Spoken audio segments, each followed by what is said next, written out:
વેબિનારમાં જોડાયેલ દરેકનું સ્વાગત છે. આજે ગિરનારી મંડળનો 794મો વેબિનાર છે. 794મો વેબિનાર.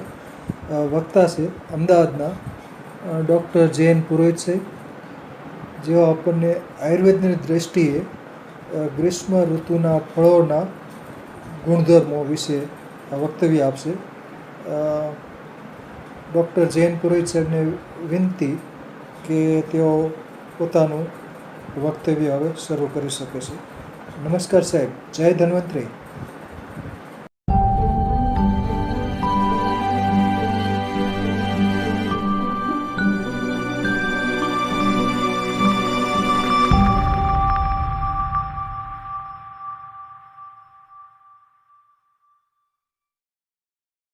જય ધન્વંતરી સર. નમસ્કાર, બધાને વંદન. વેબિનાર ગિરનારી મંડળના વેબિનારની આપની પસંદગી એટલે હરેક વસ્તુ બધાને જીવનમાં મળતી રહે. આહાર એ જ ઔષધ અને ઔષધ એ જ આહાર, એવા ઘણા બધા વિષય ઉપર આપણા વેબિનારો શરૂ જ છે. ધાર્મિક વેબિનારો પણ ઘણી વખત આપણે આવેલા છે. તો ગિરનારી મંડળ એટલે બધા જ વેદોનો નિચોડ હોય ને એવું લાગે છે. આજે 794 વેબિનારમાં ગ્રીષ્મ ઋતુ અને ખાસ કરીને ફળ. આમ તો જો કે અત્યારે બધા 12 માસ ફળ થઈ ગયા છે, એટલે જરીક નક્કી નથી થતું કે કયા વિષય ઉપર જવું, પણ અનુભવના આધારે આજે આપણે ખાસ કરીને ગ્રીષ્મ ઋતુના ફળ વિશે માં વનસ્પતિને વંદના કરી અને વાતો કરશું. ઓમ આયુર્વેદાય નમઃ. ઓમ આયુર્બલમ યશો વર્ચ પ્રજા પશુનવ સૂનિચ બ્રહ્મ પ્રજ્ઞાન ચ મેઘાંચ વન્નો દેહી વનસ્પતયે. વન્નો દેહી વનસ્પતે. ઓમ શાંતિ શાંતિ શાંતિ.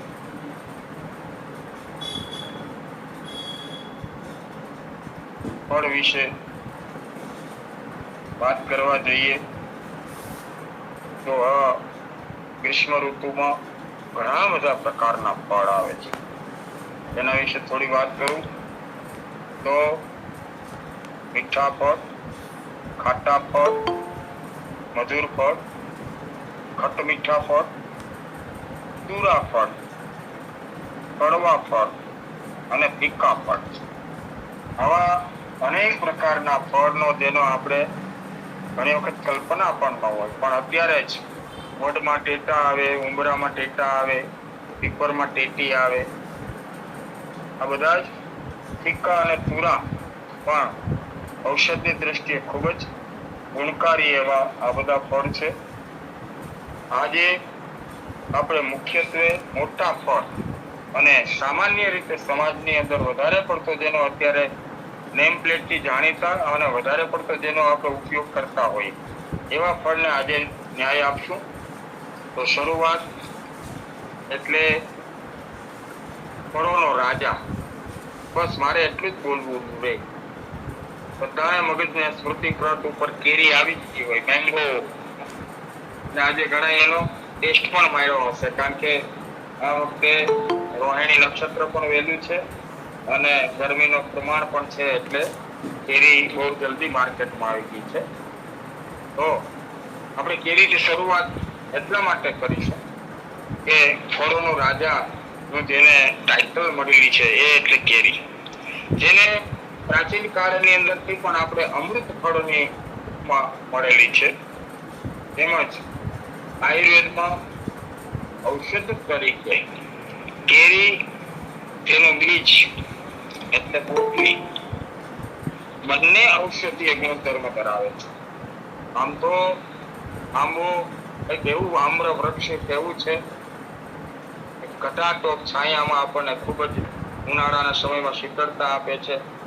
અત્યારે તો હજારો ફોર વ્હીલર લઈને આપણે નીકળીએ છીએ, ટુ વ્હીલર લઈને નીકળીએ છીએ, પણ જ્યારે લોકો પગપાળા મુસાફરી કરતા હતા એવા સમયની અંદર પણ કોઈ જગ્યાએ આંબાવાડી દેખાય તો ત્યાં તરત જ વ્યક્તિ વિસામો લે.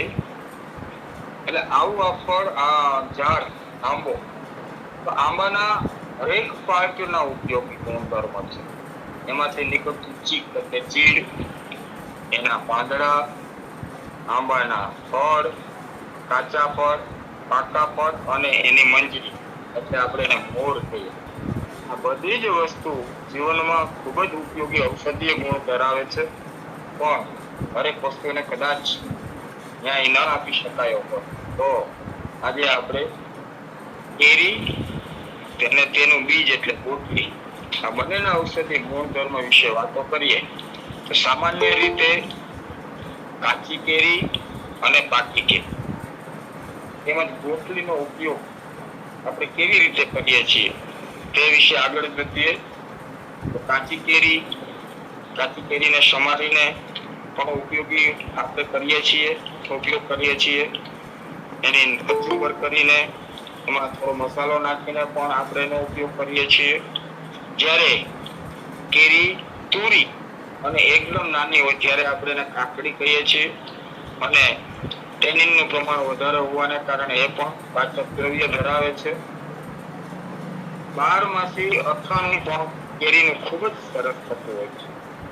ગોળ કેરી, આખી ભરેલી કેરી, આખી નાની હળદર મીઠાવાળી કેરી, કેરીની કટકી નાખી, ચણા મેથી અને 1 થી 2 કળી લસણ નાખીને બનાવેલું અથાણું, તડકા છાયામાં ફૂંદો અને મુરબ્બો,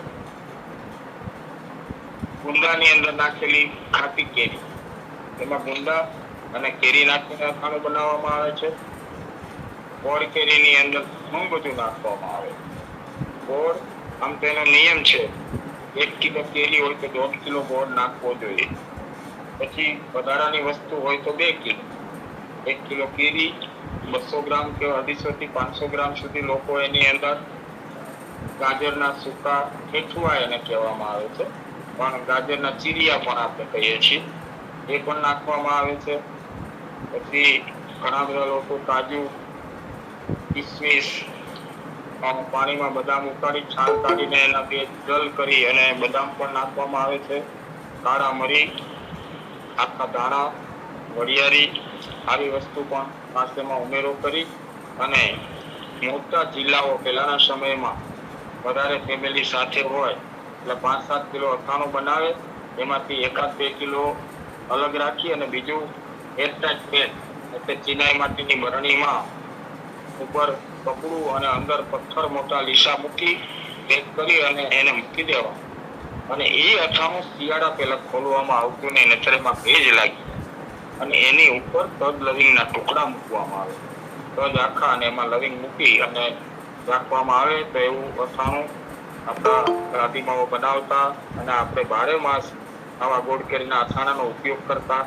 ખાસ કરીને થેપલા, પુડલા, ઢોકળા આવી કોઈ પણ વસ્તુ બનાવી હોય તો અત્યારે આપણે ચટણીનો સહારો લઈએ છીએ, ત્યારે આવી ગોળ કેરીનો ઉપયોગ કરી અને આપણે ભોજન કરતા. આટા અથાણા તરીકે ખાટી કેરી એટલે કે કેરીના ટુકડા, એની અંદર ગુંદા નાખવામાં આવે અને ડાળીનો બોરાની અંદર બનાવી અને કેરી ગુંદાનું પણ સરસ મજાનું આપણે અથાણું બનાવતા હોઈએ છીએ. ત્યારબાદ ભરેલી કેરી બહુ અત્યારે ખાસ એટલી બધી ફેમસ કે પ્રચલિત નથી, પણ ઘણા લોકો બનાવે છે. નાની કેરી હોય, હજી અંદર કાચરી એટલે કે ગોટલી બંધાયેલી ન હોય સંપૂર્ણ, એવી કેરી માપસરની લઈ એની 4 ચીરું કરી એમાં રાઈનો બોરો ભરી અને 10 દિવસ ઊભી રાખવાની અને પછી ઊંધી મૂકી દેવામાં આવે તો પણ કંઈ થતું નથી. અને સંપૂર્ણપણે ગળી જાય પછી તેનો ઉપયોગ કરવામાં આવે છે. એ પણ સરસ મજાનું અથાણું છે. કોઈ પણ અથાણા આપણે વરસાદની ઋતુની અંદર શાકભાજીનું ગરજ સારતા હતા અને 12 માસે શાકભાજી નહીં હોવાના કારણે અથાણું એ એક આપણું મુખ્ય ખોરાકની અંદરની એક વસ્તુ તરીકે તેનો ઉપયોગ કરવામાં આવતો હતો. ઊંધો છે એ તડકા છાયાનો બનાવવામાં આવે છે. મીઠું અને લાલ મરચું નાખી ઉપર કપડું બાંધી અને તડકામાં અંદર મૂકેલી ખાંડ અથવા સાકર ઉప్పుની ચાસણી આવી જાય કે એને બરણીમાં ભરી લેવામાં આવે. આ છંદો પણ અગ્નિને પ્રસિદ્ધ કરનાર છે. અને અમ્લપિત્ત માટે થઈને દવા તરીકે આપણે મુરબાનો ઉપયોગ કરીએ તો એમાં કેરીને ખમણીને પાણી કાઢીને અથવા તો કટકી કરીને અંદર લવિંગ તજ નાખી અને ચાસણી નાખી અને આવું મુરબો બનાવવામાં આવતો પહેલાના સમયમાં. હજી ઘણા બધા લોકો બનાવે છે. અને આ મુરબો રોટલી સાથે પણ ખાવાનો એક આનંદ હોય છે. પણ જેમને અમ્લપિત્તની તકલીફ હોય એવા વ્યક્તિએ કેરી કરતા 3 ગણી સાકર નાખી અને બનાવેલો મુરબો ઇલાયચી સાથેનો અને સવારમાં 1 ચમચી સેવન કરવાથી પિત્તનો સંપૂર્ણ પ્રમાણે નાશ કરે છે અને શરીરની ગરમીનો પણ નાશ કરે છે. તો આ પ્રમાણે કાચી કેરીનો આપણે ઘણો બધો આવો ઉપયોગ કરતા હોઈએ છીએ. અને ત્યારબાદ આપણે જનરલ વાત કરીએ તો કેરીનો રસ અત્યારે આપણે ખોરાક તરીકે ઔષધની જગ્યાએ ઔષધ તો છે જ પણ આહાર તરીકે એનો એક મેનુ બહુ સરસ મજાનો હોય છે. કેરીનો રસ કાઢવામાં આવે છે. મગની મોગર લચકો દાળ, કારેલાનું શાક અથવા કડવા વાલ એટલે દેશી ઓળિયાની દાળ એની સાથે બનાવવામાં આવે છે. ગરમ ગરમ રોટલી, કેરીનો રસ એનું ભોજન આપવામાં આવે છે. અને ગોટલીને પાણીમાં ધોઈ અને એમાંથી જેમ આપણે કઢી બનાવવામાં આવે એ જ રીતે આપણે ધોયેલી ગોટલીની કઢી અથવા તો તેને લૌકિક ભાષામાં ફજેતો કહેવામાં આવે છે. આવો ફજેતો બનાવવામાં આવે છે. એમાં સામાન્ય રીતે ગળાશ હોય છે. સામાન્ય ખાસ કરીને અનુભવી આંખોની દ્રષ્ટિએ એકાદ બે સામાન્ય ખાટી કેરી નીકળી હોય રસ કાઢવામાં એના ગોઠલાને ખાસ ધોવામાં આવે છે. એમાં તજ લવિંગનો વઘાર કરી રાઈ જીરું અને મીઠો લીમડો તો ખાસ વઘારમાં નાખી અને ઈ બનાવેલો ફજેતો અને ભાત ખાસ કરીને આયુર્વેદની દૃષ્ટિએ રાઈ જીરું લીમડો તજ અને લવિંગ એટલે કેરીની અંદર આમને પ્રકોપ કરવાના ગુણ હોવાને કારણે પણ આપણા શાસ્ત્રોએ હરેક વસ્તુની અંદર કંઈ ને કંઈ એવી રીતનું મૂકેલું છે કે જે આપણે દવાની ગરજ કરે અને માણસ બીમાર ના પડે. તો આવો ફજેતો ને ભાત ખાવાથી કેરીના દુર્ગુણ આપણને નડે નહીં. કારણ કે આ બે કહેવત છે કે કેરી કરે એવું ન કરે વેરી. પણ આ બધાને લાગુ નથી પડતું. જો બધાને લાગુ પડતું હોય તો અમૃત ફળ એને આપણે કઈ રીતે ખાઈ શકીએ? તો જેને આમની તકલીફ હોય, એક્યુટ આમવાત હોય, નવો આમવાત, રૂમેટિઝમ, આર્થરાઇટિસ, ગાયોટ થયેલો હોય, આવા લોકોએ ખાસ કરીને કેરીનું સેવન બહુ સમજણપૂર્વક ક્યારેક કરવું પણ સૂંઠ અને ઘી નાખીને એનું સેવન કરવું જોઈએ. નહીતર કોઈ પણ આમવાતની અંદર કેરીનું સેવન કરવાથી પાછો આમવાત ડિટેક્ટ થાય છે અને પાછી જે તકલીફ શરીરના હાથ પગના કાંધા અને હાથની આંગળીઓમાં એની ખૂબ જ અસર આવતી હોય છે. એટલે આર્ય વિષક તો ત્યાં સુધી કહે છે કે આમવાત વાળાએ કેરીનો સદાય ત્યાગ કરવો. પણ પાછું આપણા વૈદ્યોએ જ એના માટે ડોક્ટર સાહેબ જેવા વૈદ્યોએ શોધી કાઢ્યું કે ભાઈ ખાવામાં વાંધો નથી પણ સૂંઠ અને ઘી નાખીને એનું સેવન કરવું. તો આવી રીતે કેરીનો બનાવેલો ફજેતો પણ એક દવાનું કામ કરે છે. અને જમણવાર પૂર્ણ કરીને મહેમાનોને કેરીની ગોટલીનો મુખવાસ આપવાનો રિવાજ ગુજરાતમાં રહેતા તમામ ઘરોમાં આપણને જોવા મળે છે. તો હૃદયપૂર્વક જમણવાર કરાવવામાં આવે છે. અને મહેમાનને કેરી વસવી ના પડે તે માટે રસની અંદર ગાયનું ઘી અને સૂંઠ પાવડર નાખી અને રસનું પાન કરાવવામાં આવે છે.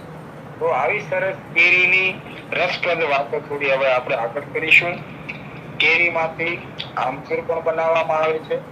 કોકમ, આંબલી અને લીંબુની જગ્યાએ તેનો ઉપયોગ કરવામાં આવે છે. સ્વાદમાં સામાન્ય તુરાશ પણ હોય છે અને આમચૂરની અંદર ખટાશ પ્રચુર માત્રામાં હોય છે. અથાણા માટે આવતી કેરી લાવી ઉપરની છાલ ઉતારી જેમ કેળાની લંબગોળ વેફર બનાવીએ છીએ તેવી રીતે કેરીની પાતળી ચીરી કરી અને એને સૂકવી નાખવામાં આવે. સુકાય બાદ કોઈ પણ લીલી વસ્તુની સુકવણી આપણે ક્યારેય બી કરીએ છીએ, ગવાર હોય કે મરચા હોય કે કોઈ પણ વસ્તુ, પણ જ્યારે એ સુકાઈ જાય છે અને ત્યારે એનો કલર બદલી જતો હોય. એમાં ખાસ કરીને આમચૂરનો કલર લાકડા જેવો આખો લીલો કલર ઉડી જાય છે અને લાકડા જેવો એનો આખો કલર આવી જતો હોય છે. એને ટુકડા સ્વરૂપે પણ ઘણા બધા લોકો રાખે છે અને બાકી પાવડર કરીને પણ તેનો ઉપયોગ કરવામાં આવે છે. ટુકડા રાખવાથી લાંબો સમય સુધી એના ગુણધર્મ સચવાઈ રહે છે. પાવડર કરીને જો એરટાઇટ બોટલમાં ના ભરવામાં આવે તો એની ખટાશ છે એનું પ્રમાણ પણ ઓછું થઈ અને તુરાશનું પ્રમાણ વધી જતું હોય છે. સામાન્ય રીતે આંબો માટે વાત કરીએ તો કેરીની લગભગ 260 જેટલી જાત છે. જેમાં આપણે સૌરાષ્ટ્ર ગુજરાતમાં વધારે પડતું મહત્વ કેસર અને વલસાડી હાફૂસનો ઉપયોગ આપણે વધારે થતો હોય છે. કચ્છમાં પણ હવે સંપૂર્ણ પ્રમાણે કેસર, જમ્બો કેસર અને કેસરનું ખૂબ જ વાવેતર થાય છે અને એ પણ આપણે ખાવાના કામમાં પ્રખ્યાત કેરી તરીકે કેસરની સાથે આપણે એનો ઉપયોગ કરતા હોય છે. વલસાડ સાઈડથી પણ કેસર આવે છે, પણ સ્વાદની અંદર થોડી ફીકી, પણ વલસાડી હાફૂસ ખાવાની પણ એક આનંદ છે. હવે તો ગુજરાત સૌરાષ્ટ્રમાં પણ અનેક જાતો ઉગાડવામાં આવે છે. આપણે આગળ વાત કરી ગયા છીએ કે 260 જેટલી કેરીની જાત છે, પણ એમાંથી આપણે 10 કે 15 જાતની કેરીઓનો ઉપયોગ થતો હોય છે. જાણતા અજાણતા 1-2 જાતની કદાચ આપણને ખબર પણ ન હોય, પણ હવે આ એક શોખ જાગૃત થયો છે. છતાં પણ ખાસ કરીને સુરતમાં બાકી રાજાપુરી અને હવે તો ગુજરાતમાં સુરત સાઈડ, વલસાડ સાઈડ દશેરી અને લંગડો, વલસાડી હાફૂસ, કેસર, બદામ અને બાટલી એટલે તોતાપુરી, આ બધી જ કેરીઓનું ઉત્પાદન થાય છે. તેમજ બદામ અને તોતાપુરી આવી કેરીઓ ખાસ કરીને બહારથી પણ કન્ટેનરમાં પુષ્કળ આવતી હોય છે અને મંગાવવામાં પણ આવતી હોય છે. મહારાષ્ટ્રની કેરી તરીકે સુંદરી, પાયરી અને હાફૂસ, રત્નાગીરી હાફૂસ કેરી ખૂબ જ સરસ આવે છે. પણ કેસરી કેસર છે, કારણ કે અનુભવ પ્રમાણે રત્નાગીરી હાફૂસની અંદર એક લીલું ટપકું હોય તો પણ એ ખાટી સાબિત થાય છે. ત્યારે આપણી કેસર, ઓરિજિનલ કેસર, કોઈ પણ જાતના કેમિકલ વિનાની કેસર સંપૂર્ણ પીળી થતી જ નથી. અમુક ભાગ તો એ લીલી જ હોય છે. અનુભવના આધારે લોકો નીચેનો ભાગ દબાવી થોડો સ્મૂથ થઈ ગયો હોય તો આખી કેરી લીલી હોવા છતાં સુધારવામાં આવે તો એ અંદરથી ખૂબ જ મીઠી નીકળતી હોય છે. સુંદરી, પાયરી, બદામ, બાટલી, લંગડો અને દશેરી આ પણ જનરલ બહારથી આવતી કેરીઓ છે અને એનું પણ બહાર ખૂબ જ ઉત્પાદન હોય છે. અને હવે લોકો સિઝન પ્રમાણે આમ તો આદ્રા નક્ષત્ર પછી કેરી નહીં ખાવાનો રિવાજ જૈન સંપ્રદાયમાં ખાસ કરીને જોવા મળતો હોય છે, કારણ કે આદ્રા નક્ષત્ર પછી કેરીની અંદર જીવાત થઈ જતી હોવાનું માલુમ પડેલું હોય એટલે એનો ત્યાગ કરીએ છીએ. પણ શાસ્ત્રની વાતની દ્રષ્ટિએ નહીં, પણ સામાજિક દ્રષ્ટિએ અમુક આંબા જે બહારથી આવતી કેરી, ચોસા છે, દિલ્હીની ચોસા કેરી છે, પછી લખનવી લંગડો છે, પછી દશેરી છે, આ બધી વરસાદ પછીની કેરી છે. એટલે વરસાદની અંદર જે કેરીનું ઉત્પાદન થતું હોય આવી કેરીમાં ખાસ કરીને એની અંદરની જે કંઈ આપણને જીવાતની માન્યતા હોય એ હોઈ પણ શકે ને ના પણ હોઈ શકે. પણ એક વસ્તુ ચોક્કસ છે કે વરસાદ થયા પછી જ આ બધી કેરીઓ પાકે છે અને દિવાળી સુધી દિલ્હીની અંદર ચોખા કેરી દિવાળી પછી જ આપણને જોવા મળતી હોય છે. તો આવી બધી કેરીઓનો પણ લોકો ઉપયોગ કરતા હોય છે. પણ શાસ્ત્ર, જૈન શાસ્ત્રની અંદર લખ્યું હોય તો એમાં કંઈક તો ફેરફાર થતો હશે, એટલે આદ્રા પછી આપણે કેરીનો નથી ખાતો. પણ વડીલોનો વારસો એટલે સાવ દેશી નાની કેરી વિડીયોમાં મૂકેલી છે. એકદમ નાનું ફળ, ખૂબ જ રેશાને કારણે કબજિયાતને દૂર કરે એવી આપણી ઓરિજિનલ દેશી કેરી હવે ભાગ્યે જ જોવા મળે છે અને નસીબમાં હોય તો ક્યાંયથી મળી જતી હોય છે. એની અંદરના રેશા ફાઈબર્સનું કામ કરતા હોય છે અને આપણે એ ચૂસીને ખાવાનો એક લાહવો છે એમ. અને એની મજા જ કંઈક ઓર હોય છે, કારણ કે જે વસ્તુ અત્યારે અલભ્ય થાય એ વસ્તુ આપણને વધારે પ્રિય થતી હોય. બાકી તો આલ્ફાસ કેરી 700 રૂપિયા સુધીનો એક નંગ આવે છે. બહુ ઓછું એનું ઉત્પાદન હોય છે. એવી પણ કેરીઓ આપણા ભારતની અંદર ઉત્પન્ન થતી હોય, પણ આ વડીલોનો વારસો એટલે સાવ દેશી કેરી ખાઈ કોઈને એટલે એની અંદર આપણને આલ્ફોસ કરતા પણ સુંદર મજાનો સ્વાદ જોવા મળતો હોય છે. હાલના તબક્કે અનેક પ્રકારના કેમિકલનો ઉપયોગ પણ થાય છે. એમાં પકાવેલી કેરીથી નુકસાન પણ થાય છે. ગળાના રોગ તેમજ ચામડીની એલર્જી જોવા મળે છે. સામાન્ય રીતે કેરી રોહિણી નક્ષત્રની આસપાસ ઉતારી અને બાફમાં મૂકી અને પકવવામાં આવે છે. અને તે કેરીનો રસ કાઢવાની જૂની પદ્ધતિ પણ ખૂબ જ રસપ્રદ હતી. તપેલા ઉપર શુદ્ધ ધોયેલું કટ્ટાન બાંધવામાં આવતું અને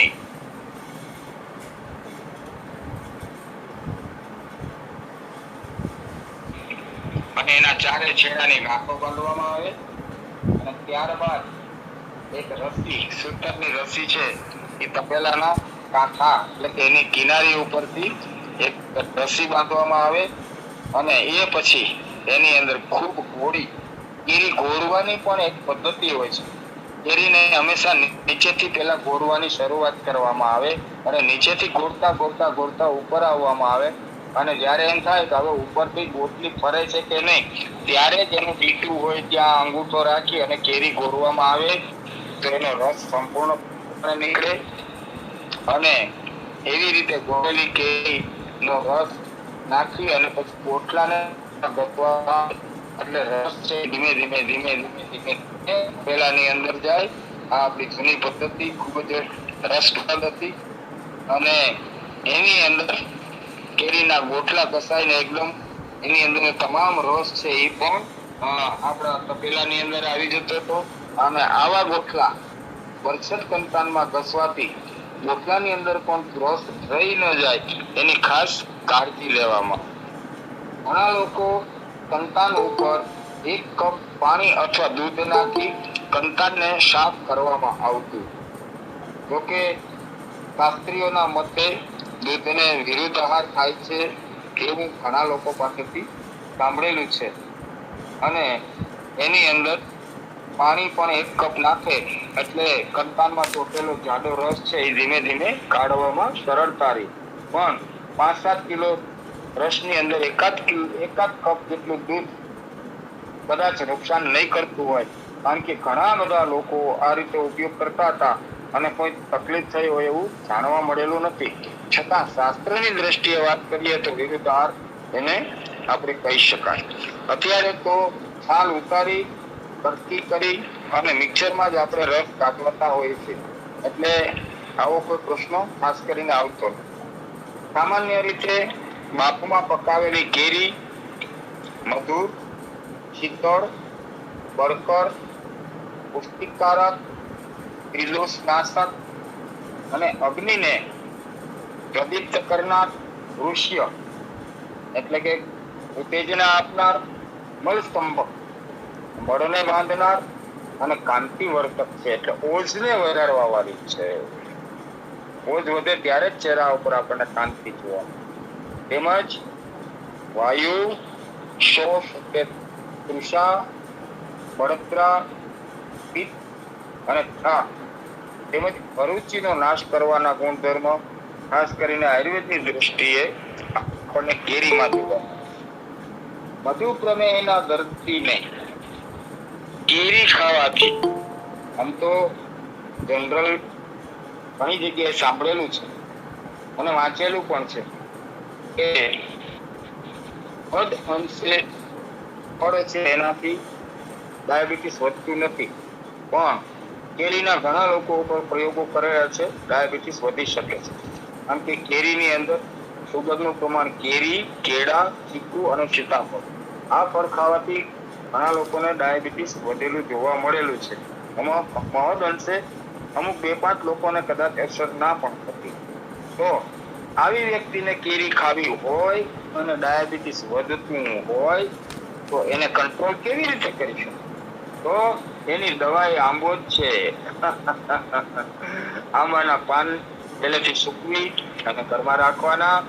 મધુપ્રમેહના દર્દીને કેરી ખાવી હોય તો આમ જનરલ આપણે આગળ વાત કરી તે પ્રમાણે સૂંઠ નાખી અને 1 ચમચી ગાયનું ઘી નાખી હલાવી અને નાની એક બાઉલ, નાની વાટકી, ખાસ તો વધારે તો નથી જ ખાવાનું, પણ નાની વાટકી એક કેરીનો રસ ખાવાનો અને સાંજે 1 ચપટી એટલે અધકચરા તમાકુના પાનના જે ટુકડા થાય ને એ ટાઈપના ટુકડા આંબાના પાનના પણ થઈ જાય સૂકવીને રાખવાથી.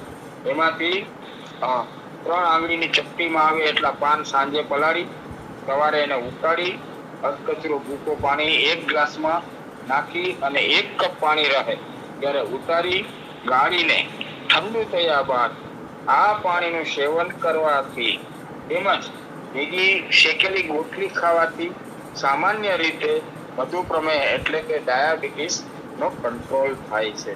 તો દવા પણ એમાં છે અને ઔષધ પણ એમાં છે અને આહાર પણ એમાં છે. સામાન્ય રીતે જે લોકોને વારંવાર ડાયરિયા થઈ જતા હોય આવા લોકો માટે આંબાની સૂકવેલી ગોટલીને દહીંમાં નાખીને આપવાથી ખૂબ જ સરસ મજાનું ડાયરિયામાં પણ એનું પ્રમાણ મળતું હોય છે.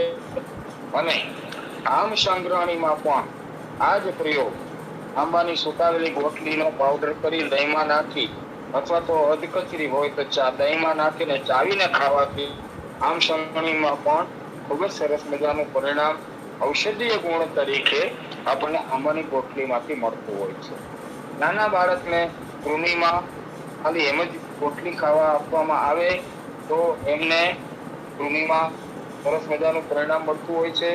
તેમજ ગર્ભિણીને પણ ઝાડા રહેતા હોય, અમુક લોકોને અનુવાંશિક હેડ જેને કહીએ છીએ, માતાને હોય એવું દીકરીને હોઈ શકે, એમને જો આવા પતલા ઝાડા રહેતા હોય તો ગર્ભિણીને પણ ઝાડાને રોકવા માટે થઈ અને ગોટલીના ટુકડા સવારે દરરોજ 7 થી 8 ટુકડા ચાવીને ખાવાથી ગર્ભિણીને કોઈ પણ જાતના નુકસાન વિના સરસ મજાનું પરિણામ આપણને આંબાની ગોટલીમાંથી મળતું હોય છે.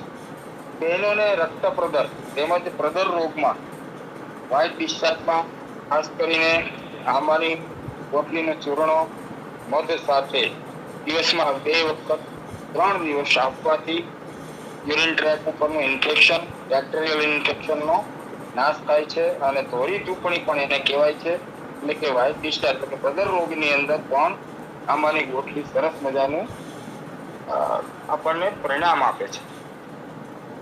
અને આ જ રીતની ગોટલીનું સેવન મધની અંદર કરવામાં આવે તો પાઇલ્સ, હરસ, દુજતા હરસ એમાં પણ આ જ રીતે ગોટલીનું ચૂર્ણ મધમાં આપવું.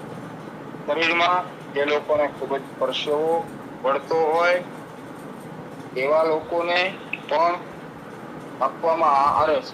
એમને ગોટલીનો પાવડર કરી આમળાના પાવડરની અંદર મિક્સ કરી અને શરીરે લગાવી અને સ્નાન કરવાથી 7 દિવસ આવી રીતનો પ્રયોગ કરવામાં આવે તો જે લોકોને ઘણાને હથેળીમાં, પગના તળિયામાં, શરીરમાં ખૂબ જ પરસેવો વળતો હોય એવા લોકોને સરસ મજાનું પરિણામ મળે છે. સ્વેદ ઓછો થાય છે. પરસેવાનો બંધ નથી કરવાનો.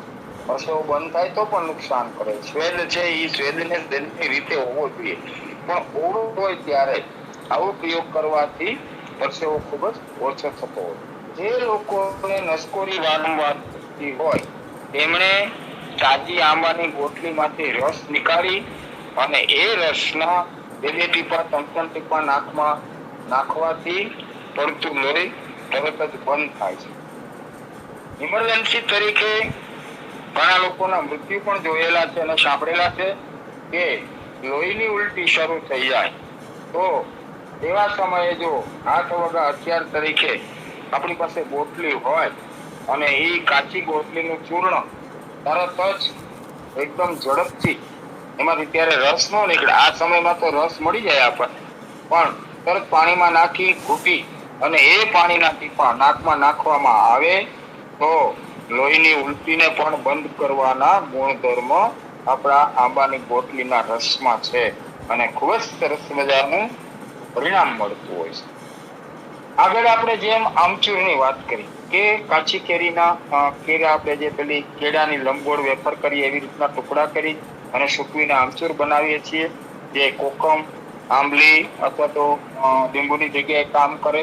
તેવી જ રીતે પાકી કેરીનો રસ થાળીમાં આછો લગાવી તડકામાં સૂકવી અને તેનો ઉપયોગ આમચૂરની સાથે કરવાથી દાળમાં ગળાશ અને ખટાશ કઈ નાખવું પડતું નથી. ઉપરથી બે વસ્તુ આમ પાપડ અને આમચૂર, એને આમરસ, આંબા પોળી અને અથવા આંબાની રોટલી અને અથવા તો આમ પાપડ પણ કહેવામાં આવે છે. તો એનો એક ટુકડો અને આમચૂરનો એક ટુકડો અથવા તો બેયનો પાવડર કરી અને દાળમાં નાખવામાં આવે. શાકમાં પણ જે લોકો ખટાશ ગળાશ ખાતા હોય તેવા લોકો પણ આનો ઉપયોગ કરી શકે છે.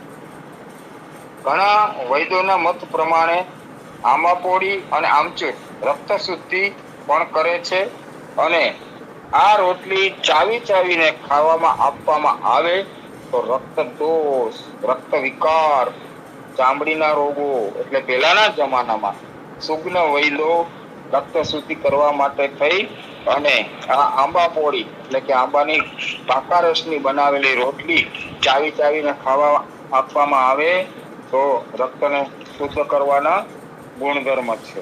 આંબાનું ફળ, છાલ, ગુંદર, પાન, ચીક એટલે એનો રસ, પાનનો રસ, એ પાન તોડતા નીકળતો રસ, આંબાનો મોર અને છેલ્લે આંબો જ્યારે પોતાની આયુષ્ય પૂરી કરી અને સુકાઈ જાય છે ત્યારે પણ તેના લાકડામાંથી પાટિયા અથવા તો ફર્નિચર બનાવવામાં ખૂબ જ ઉપયોગી થાય છે.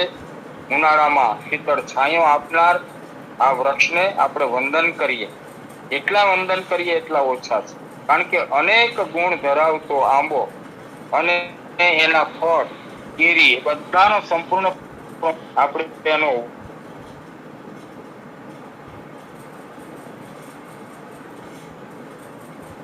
અને પવિત્ર વૃક્ષ તરીકે આપણે આંબાને ગણવામાં આવ્યો છે. ઋતુના ફળ તરીકે હવે આપણે આગળ વાત કરશું અનાનસ વિશે. આંબાનું પ્રકરણ ખૂબ જ લાંબુ હતું અને આયુર્વેદની દ્રષ્ટિએ સમજવા લાયક હોવાને કારણે થોડું વ્યવસ્થિત રીતે લીધેલું છે. એના બધા જ પાર્ટ વાઇઝ એના ઉપયોગો પણ સરસ મજાના આપણે કરી શકીએ તેવા ઘરગથ્થુ ઉપયોગ અને અનેક પ્રકારના રોગોમાં પણ આપણે એને ઉપયોગમાં લઈ શકીએ છીએ. ત્યારબાદ આગળ આપણે વાત કરીશું પાઇનેપલ. પાઇનેપલ અનાનસ. અનાનસ પણ ખૂબ જ સરસ મજાનું ફળ છે. જોતાની સાથે જ ખાવાની રુચિ રોચક ફળ કહેવામાં આવે છે. એનો કલર અને એની આંખ કાઢીને જ્યારે એની કરલી બનાવેલી આપણને સ્લાઇડ્સ બનાવીને આપતા હોય છે, પણ છોલેલું અનાનસ જોઈએ ને તો પણ આપણને ખાવાની ઈચ્છા થઈ જાય. આવું સરસ મજાનું આ રોચક ફળ છે. અને અનાનસ ફળ એટલે આજે જે બહેનોને 400 500 રૂપિયાની સનલાઇટ ક્રીમ લઈને ઉપયોગ કરવો પડે છે, એની જગ્યાએ જો સવારે 3 કે 4 સ્લાઇડ વચ્ચેનો કડક ભાગ કાઢી અને આનું સેવન કરવામાં આવે તો સનલાઇટ એલર્જીથી એટલે સૂર્યના તાપથી થતા અનેક પ્રકારની તકલીફોની સામે આપણને એના ગુણધર્મો મળે છે. અને આ તાકાત ફક્ત અનાનસના ફળમાં આપણને જોવા મળે છે. એલર્જી હોય એ લોકો માટે ખાસ સવારે આ ફળ ખાવું જોઈએ. તેમના દોષોનું મારણ તરીકે હરેક ફળમાં કંઈ ને કંઈ, હરેક ખોરાકની અંદર કંઈ ને કંઈ ગુણધર્મની સામે ગુણ દોષ પણ જોવા મળતા હોય છે. જેમ કેરીના દોષ આપણે જોયા, કેરી કરે એવું ન કરે વેરી, મેં વચ્ચે ગ્રુપમાં મૂક્યું હતું. તો એવી રીતે એના મારણ પણ મૂકેલા હોય છે. સૂંઠ કેરીનું મારણ છે, તેવી જ રીતે અનાનસનું મારણ વરિયાળી અને સાકર પાવડર છે. વચ્ચેનું કડક તીખું ખાવામાં આવે તો ગળામાં ખંજવાળ આવે અને બળતરા થતી હોય છે. એટલે વચ્ચેનો કડક ભાગ કાઢી અને ફરતી સ્લાઇડ્સમાંથી એની કિનારી લઈ તેના ઉપર વરિયાળી અને સાકરનો ભૂકો નાખી અને સેવન કરવું જોઈએ. તો આપણને સરસ મજાનું પરિણામ મળે છે. અતિશય ભૂખ લાગી હોય અથવા તો ઉપવાસ કરેલી અવસ્થામાં અનાનસ ખાવાથી વિષ તુલ્ય પરિણામ જોવા મળે છે. તેમજ ખાસ એક ઉપયોગી માહિતી અહીંયા શેર કરું છું. આપણા આદરણીય શ્રી ડોક્ટર સાહેબ કે જે કઈ વૈદ્યો હશે એને તો ખ્યાલ જ હોય, પણ ભૂલથી ક્યારેય પ્રેગ્નેન્ટ અવસ્થામાં ગર્ભિણીએ ક્યારેય અનાનસ નહીં ખાવાનું, આવું સચોટ રીતે આપણા શાસ્ત્રએ વર્ણન કરેલું છે. શરીરની પ્રક્રિયા વિશે ક્યારેક વાતો કરશું, પણ અનાનસ ખાવાથી પ્રેગ્નન્સીની અંદર બાળકનું જે ભ્રૂણ હોય એને પાણી કરી નાખે. આટલી બધી અનાનસની અંદરની એક તીવ્રતા છે. એનો બીજો પ્રયોગ એટલે કે અનાનસ એકલું જે લોકોને અતિશય કૃમિ હોય એને ખાવા આપો તો કૃમિનું પાણી કરી નાખે. એવી રીતે નાના ભ્રૂણનું પણ પાણી થઈ જાય. આવું એક જગ્યાએ વાંચેલું છે. તો ગર્ભિણીએ ક્યારેય અનાનસનું સેવન ના કરવું અને ભૂખ્યા રીતે ક્યારેય આપણે અનાનસ ના ખાવું. પાકેલું અનાનસ આપણા ઔષધીય ગુણ તરીકે પિત્તનાશક છે, સૂર્યના તાપથી થતા વિકારોને રોકવા વાળું છે, શરીરની અંદર યુકસ જે આપણા શરીરમાં ઉત્પન્ન થાય અને એ જ રસ તરીકે એમાંથી રક્તમાં મેલ, અસ્થિ, મજા, શુક્રાણુ અને આ બધી જે આપણી ધાતુઓ જેમાંથી ઉત્પન્ન થાય એ રક્તત્વનો વિકાર એટલે કે અનડાઇજેશન. ખોરાક જ્યારે આપણા સ્ટમકમાંથી ઇન્ટેસ્ટાઇનમાં જતો હોય છે એટલે ડિડેનિયમમાંથી, ત્યારે પેન્ક્રિયાટિક એસિડ અને ગેસ્ટ્રિક જ્યુસનું ખનિજમાં રૂપાંતર એટલે કે એના બધા જ મિનરલ્સ જુદા કરતા છતાં પણ એમાં કોઈ પણ પ્રકારનો વિકાર હોય તો આવા વિકારનો નાશ કરવાની શક્તિ આપણા અનાનસમાં છે. સ્વાભાવિક રીતે આપણે ફળ બધા જ ખાતા હોઈએ પણ મુખ્યત્વે ફળના ગુણધર્મ વિશે જો આપણને સમજણ હશે તો એનો ઔષધ તરીકે અને એક બીજબાની તરીકે પણ આપણે એનો સરસ મજાનો ઉપયોગ કરી શકીએ. તો રસ વિકાર અને અજીર્ણનો નાશ કરવા વાળું આ અનાનસ છે. અનાનસના ટુકડા અજીર્ણ વધારે થતું હોય, જેને ખોરાક ડાયજેસ્ટ ન થતો હોય, ચયાપચયની પ્રક્રિયા વીક થઈ ગઈ હોય, ત્યારે અનાનસના ટુકડા કરી અંદરનો કડક પદાર્થ કાઢી કાળા મરી અને સિંધાલું નાખી અને ખાવામાં આવે તો પાચન ક્રિયા એટલે ડાયજેશન સિસ્ટમ અપ થાય છે અને શરીરની અંદર અજીર્ણના કારણે થતા રોગોની ઉપર કંટ્રોલ આવે છે અને કૃમિનું પાણી કરવાનો ગુણધર્મ હોવાને કારણે કૃમિનું પણ પાણી થઈ જાય છે. સવારે એકલું અનાનસ ખાવાથી જ કૃમિનો નાશ થાય છે. તો સવારના નાસ્તામાં પહેલા અનાનસનું સેવન કરી અને પછી બીજો ખોરાક લેવામાં આવે અને 7 દિવસ સુધી એની સાથે સ્વીટ જેવી બધી વસ્તુ બંધ રાખે તો કૃમિમાં ખૂબ સરસ મજાની પરેજીના રૂપે પરિણામ મળે છે. વારંવાર જેને પેશાબ જવો પડતો હોય તો અનાનસની ઉપર જેમ આપણે પહેલા વાત કરી કે અનાનસનું મારણ એટલે વરિયાળીને સાંકળ, અને ત્યાર પછી આપણે હમણાં જે વાત કરી એની અંદર કાળા મરીને શિંદાલ એવી જ રીતે અનાનસની ઉપર એ લોકોને, અને આ એટલા માટે અહીંયા ભાર દઈને કહું છું કે આ સમસ્યાઓ 60 થી વટાવી ચૂકેલાને, પ્રોસ્ટેટ એનલાર્જ થયેલાને અથવા તો એમને પણ ઘણા બધા લોકોને બહુમૂત્રતાનો રોગ હોય છે, વારંવાર જવું પડતું હોય છે. આવા લોકો માટે અનાનસના ટુકડા ઉપર સખત ભાગ કાઢીને લીંડી પીપરનું ચૂર્ણ ઓછી માત્રામાં નાખી અને આપવામાં આવે તો 10 થી 15 દિવસ આ પ્રયોગ કરવામાં આવે તો જે વારંવાર યુરિન જવું પડતું હોય એની સામે સ્ટેબલ થાય છે અને થોડું પરિણામ મળે છે. પણ આ પ્રયોગ ઉનાળામાં ખૂબ સમજણપૂર્વક કરવો, કારણ કે લીંડી પીપર એક તીક્ષ્ણ અને ગરમ ઔષધ છે, તો એનું પ્રમાણ વધી ન જાય એનો ખ્યાલ રાખી અને લીંડી પીપરનું આપણે સેવન કરવું.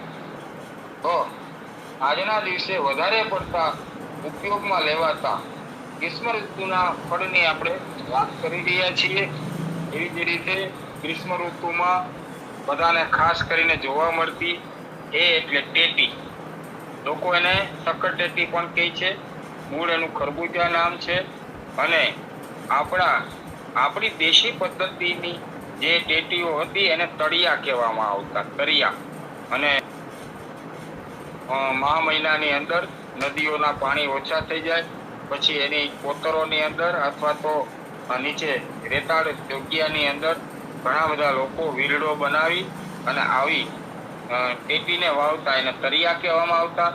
વજનમાં પણ આનાથી મોટા અને લંબગોળ આવતા હતા. અને તે પણ ગ્રીષ્મ ઋતુના ફળ તરીકે આજે આપણે ફેમસ છે અને ખૂબ જ ઉપયોગી છે. અત્યારે તેમની ઘણી બધી જાતો આવે છે.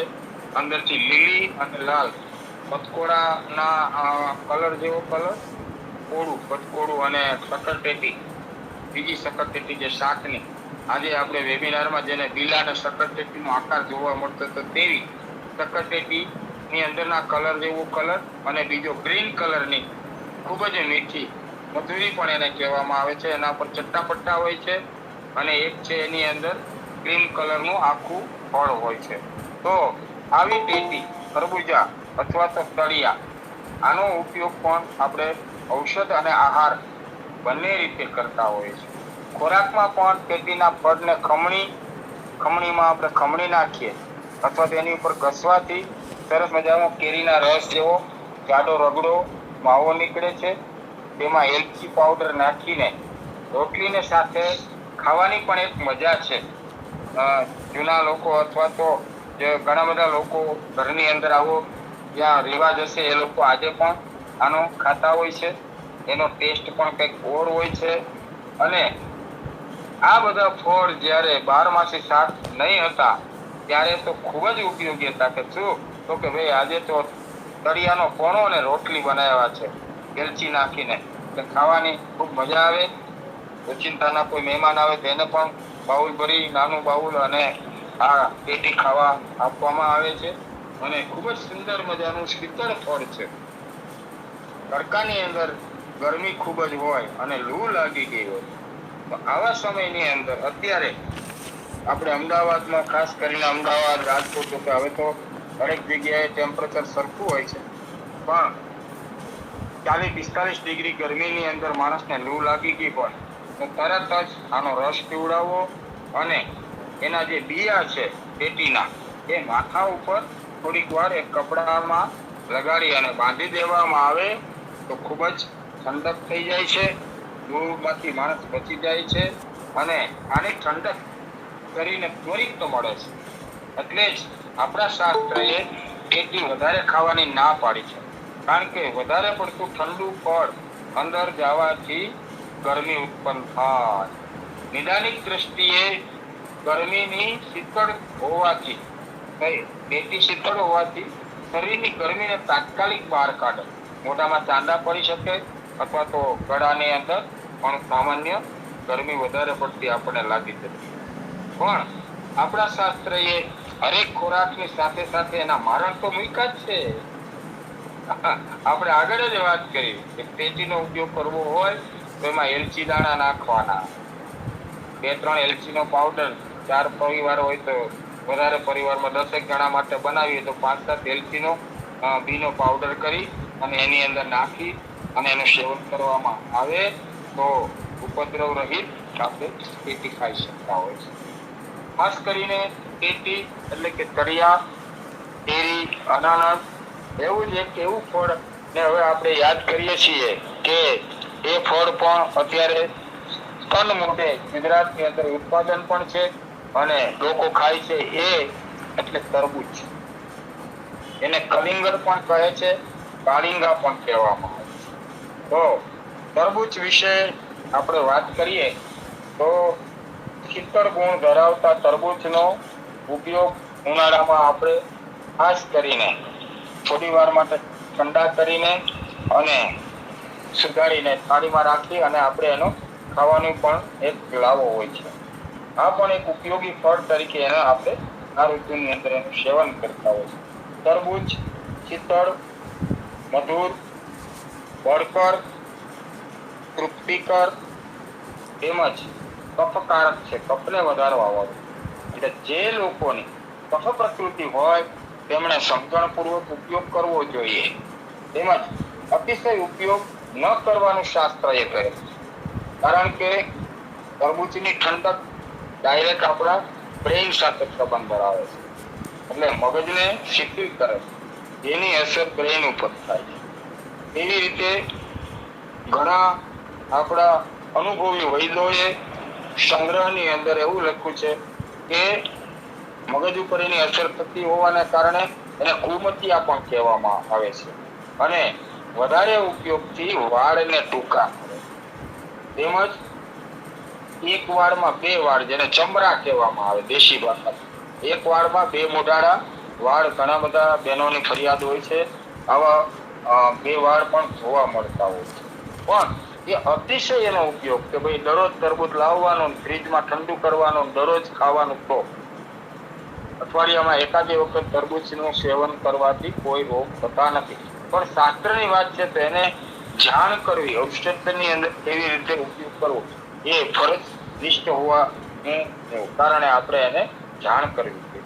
ઔષધની દ્રષ્ટિએ તરબૂચની છાલમાંથી એક પ્રકારનું તેલ નીકળે છે અને તે જનાવર આપણા પાલતુ પ્રાણીઓના ઘાની અંદર કીડા પીડા હોય તો તેમાં લગાવવાથી તરત જ કીડાનો નાશ કરે છે અને રૂજ લાવે છે. માણસને પણ હવે તો આપણે સ્વચ્છતા વધી છે, ખાનપાન થોડા સુધરા છે, હરેક વસ્તુનું આપણે સેવન કરતા થયા છીએ. થોડા મહદ અંશે પણ લઈએ તો છીએ પેલા કરતા. પેલા બધું મળતું નહીં અને અત્યારે મળે છે. એટલે ત્યારે આપણો મુખ્ય આહાર તરીકે ગોળ જ હતો. તો એ ગોળને કારણે ગોળની ગરમી આ ઋતુમાં ખાસ કરીને મૂંઢિયા અને ચાકર વાળા ભૂમડા થતા હોય અને જલ્દી ફૂટતા ન હોય.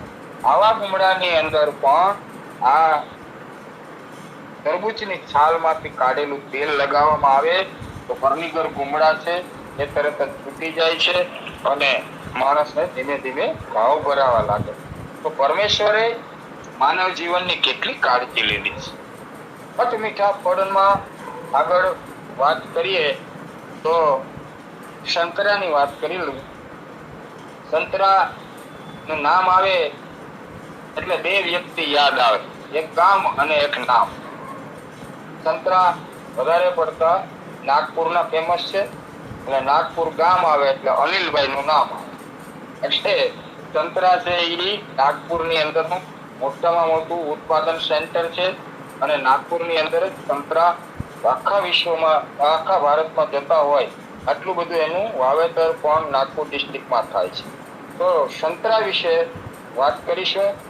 સંતરા અમ્લ મધુર એટલે કે ખાટા પણ છે અને મીઠા પણ છે. અમ્લ મધુર એટલે સ્વીટ લેમનનું કામ કરતા હોય છે. તો અમ્લ મધુર શીતળ, રુચિકર, મુખ શુદ્ધિકર, કફવર્ધક છે. તેમજ વાત પિત્ત એટલે કે વાયુ અને પિત્તનો નાશ કરનાર છે. પણ તેવી રીતે કેળાને કારણે જે કફ થતો હોય એટલો કફ આની અંદર થતો બધો કફવર્ધક નથી. છતાં પણ જે લોકોની કફની તાસીર હોય તેમણે ખાસ કરીને સંતરાની અંદર સંચળનો પાવડર, કાળા મરીનો પાવડર નાખી અને સેવન કરવું. આપણા શાસ્ત્રી હરેક ગુણ ધર્મ અને દોષની સામે કઈ ને કઈ રક્ષણ આપણે એનો ઉપયોગ કરી શકીએ. એટલા માટે ઈશ્વરે આપણને કઈ ને કઈ એના ઉપયોગનું મારણ આપ્યું છે. કારણ કે એને ખબર છે કે માણસ રહી તો શકવાનો નથી, એટલે હાલ હું એવું સંશોધન કરું કે એનો ઉપયોગ કરી શકે. તો વાત પિત્તનો નાશ કરનાર, જ્વર અને રક્તપિત્તમાં પણ મીઠા ફળનો રસ આપવામાં આવે તો ખૂબ સરસ મજાનો તાવમાં અને રક્તપિત્તમાં માણસને સંતરાની અંદરથી ગુણધર્મ મળતો હોય છે. સંતરા એક એવી વસ્તુ છે એનું કોચલું એકદમ સ્મૂથ હોય છે. ખોલીને અંદરથી લીંબુ ચીર એટલે કે લીંબુ ચીર આપણે એને કહીએ છીએ, એવી ગોળી પણ બનાવીને આપણે બચપણમાં પીપરમેન્ટ ખાતા હતા. એવી રીતે અર્ધ આંગળીના પેલા અર્ધ આકારનું એનું જે ફળ હોય છે, કાજુ આકારની, એની આખી ચીર નીકળે.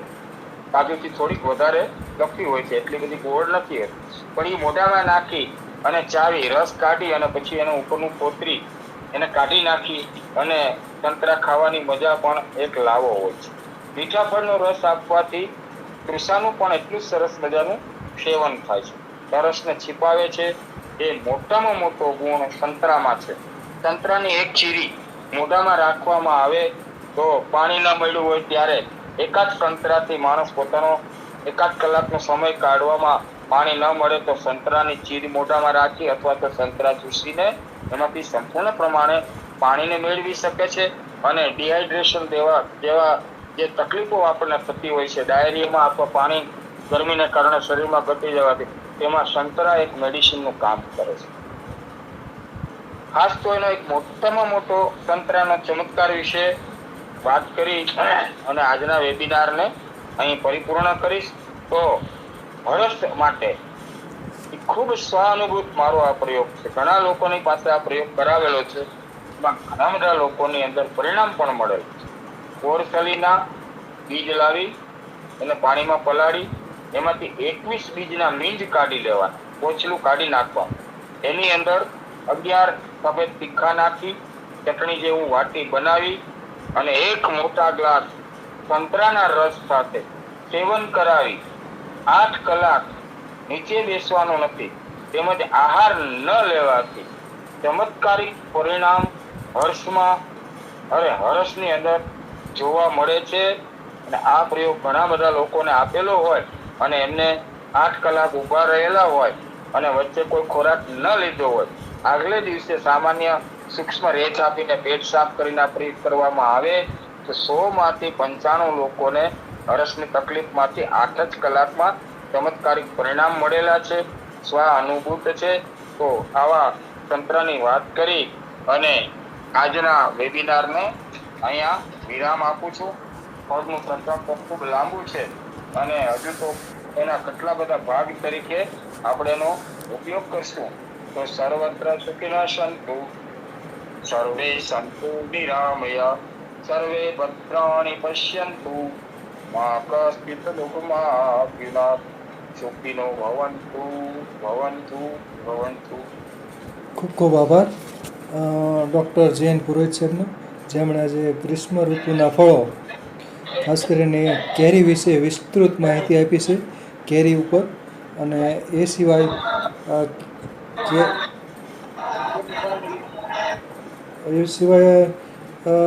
અનાનસ, ટેટી, તરબૂચ અને સંતરા. તો ટેટી, તરબૂચ અને સંતરા ઉપર પણ સરસ માહિતી આપી. અનાનસ, ટેટી કે તરબૂચ કે સંતરા કઈ રીતનું લેવું એનું સરસ વક્તવ્ય આપ્યું. શું અનુપાન રાખવું અને કેરીમાં પણ અનુપાન વિશે થોડીક માહિતી આપી અને કેરી વિશે તો ખૂબ જ વિસ્તૃત માહિતી આપી છે. સરસ વક્તવ્ય, ખૂબ ખૂબ આભાર.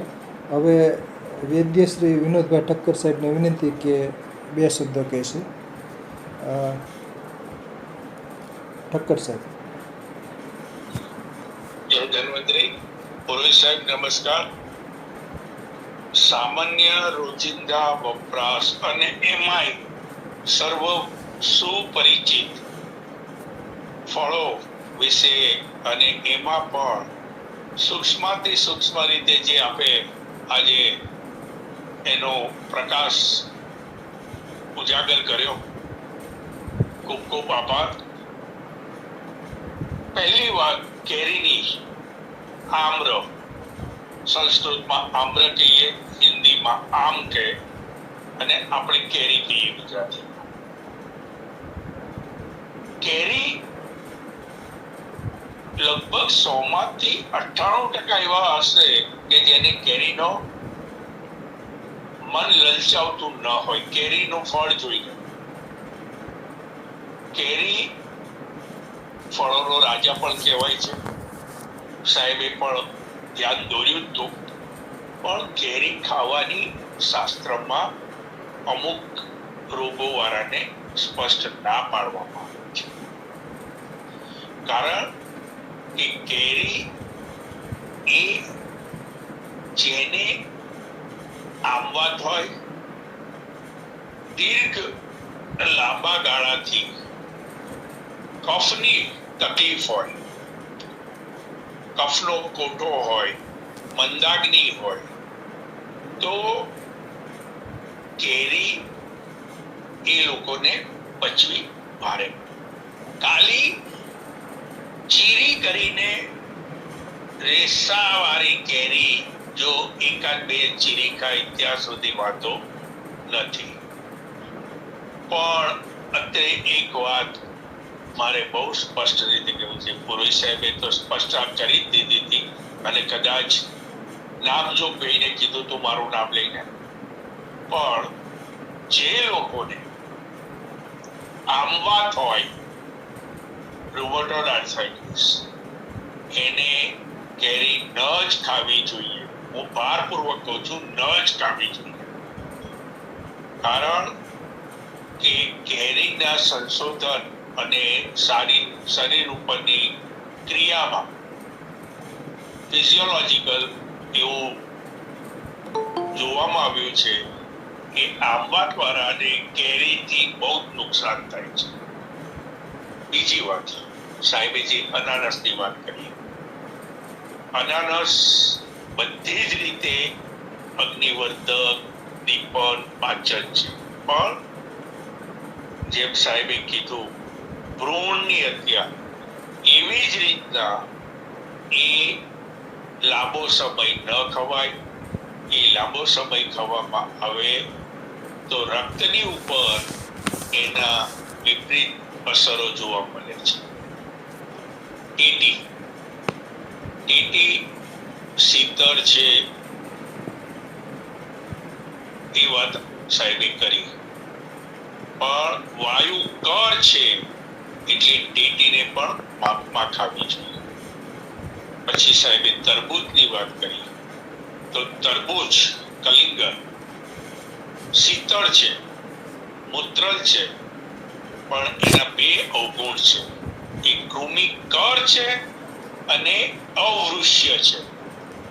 એટલે આ પણ ધ્યાનમાં રાખવું જોઈએ. અને વિરામ લેતા પહેલા સાહેબે સંતરાની વાત કરી. સંતરા બહુ જ સારા ફળ છે. જ્વરમાં પણ, અમુક પ્રકારના જ્વરમાં ઔષધ તરીકે પણ એનો લાભ લઈ શકાય છે.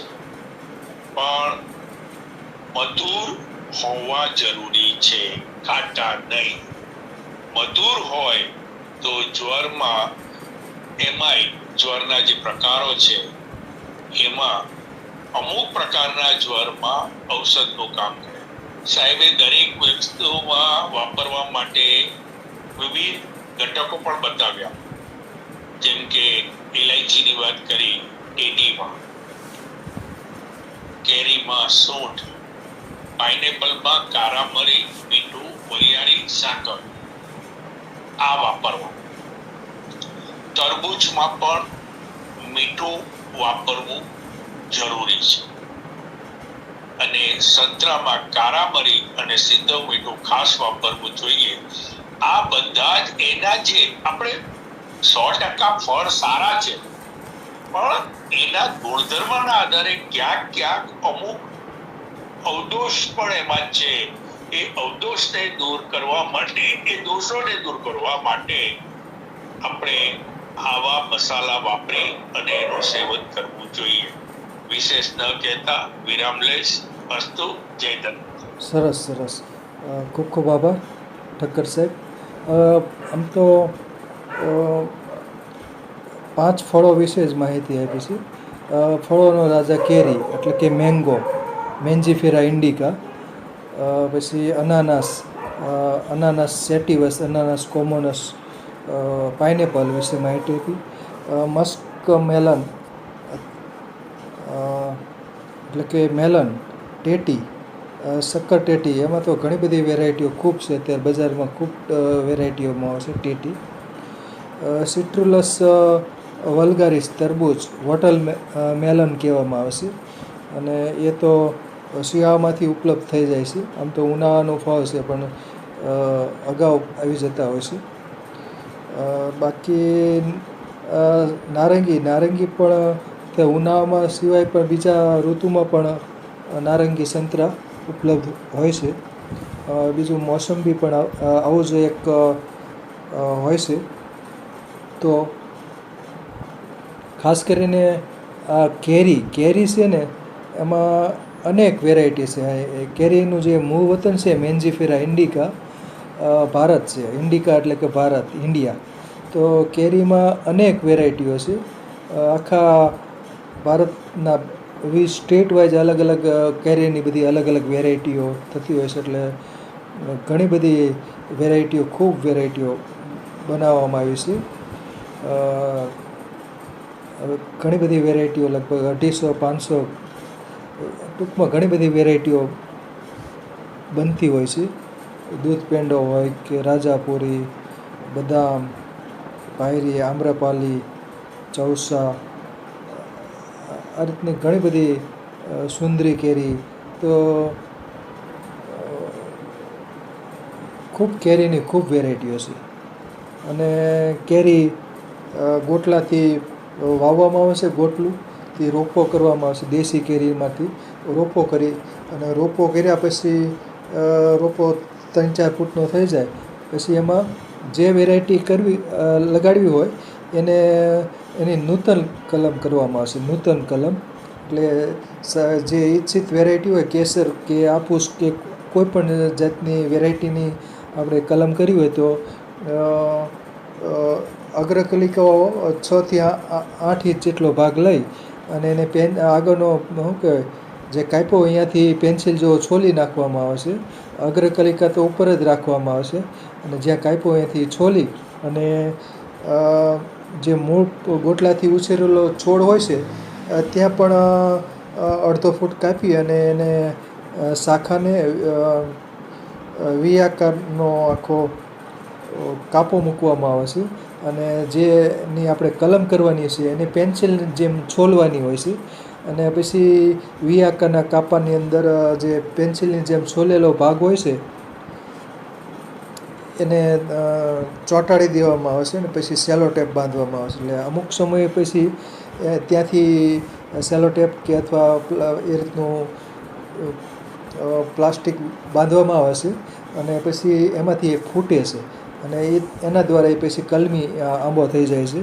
એટલે વિવિધ કલમ કરીને કલમી આંબાના રોપો વેચાતા હોય છે. 200 રૂપિયા, 100 રૂપિયા, 500 રૂપિયા, અલગ અલગ ભાવ હોય છે, અને ખૂબ વેચાતા હોય ને. આંબાની શું કહે, આંબાવાડીઓમાં તો આખું શું કે ફળઝાડ તરીકે આંબાની ખેતી થતી હોય છે, અલગ અલગ વેરાયટી ધરાવતા. અને કેરીમાંથી તો જે કાચી કેરી હોય એમાંથી અથાણા, મુરબ્બા, જામ ને એવું બધું બનતું હોય છે. આમચૂર વિશે સાહેબે સરસ માહિતી આપી. કેરીના પાપડ, એટલે કેરીનો રસ હોય એનો પાપડ બને છે. અને કેરીને અલગ અલગ રીતે વપરાય છે. કેરીને પાકી કેરી હોય એને પહેલાં ઘોળી નાખવામાં આવે છે. પછી જે ડીટીયાનો ભાગ હોય છે ત્યાં થોડુંક તોડી અને પછી એને ચૂસીને ખાવામાં આવે છે. મોઢાનો ભાગ હોય છે ડીટીયાનો ભાગ, તો ત્યાંથી તોડી અને ઘોળીને વ્યવસ્થિત પહેલાં ઘોળી નાખવાનું, પછી એનું ડીટીયું કાઢવામાં અને પછી ખૂબ ઘોળીને પછી ચૂસીને ખાવામાં આવે છે. અને ઘોળતા જવાનું, પાછું ચૂસતા જવાનું, એટલે છેલ્લે ફક્ત ગોટલું હોય છે. એ ગોટલું હોય એ ગોટલાને પણ કાઢી અને પાછો એકલી છાલને પણ પાછી ચૂસવામાં આવે છે. એટલે ચૂસીને ખાવાથી પણ સારો એવો ફાયદો થાય છે. દાંતની શું કે મોઢાની બધી કસરત થઈ જતી હોય છે ચૂસીને ખાવાથી. જો કેરીને કડક કેરી હોય તો એને ચીર કરીને ખવાય છે, અને બાકી સારી પાકેલ હોય તો એને પછી રસ કાઢીને પણ ખવાય છે. અને બાકી ગોટલીના પણ અનેક ગુણધર્મો છે. મુખવાસ તરીકે ગોટલી ખવાય છે, અને ટેનિનથી ભરપૂર હોય છે. એટલે ડાયાબિટીસ માટે ટેનિન જે હોય છે તુરો અને કડવો, એટલે ગોટલીને બાફીને પછી એને છીણી અને ઘીમાં શેકી નાખી અને સંચળ ને એવું બધું, સિંધવ એવું બધું ઉમેરી અને કેરીનો મુખવાસ બનાવવામાં આવશે.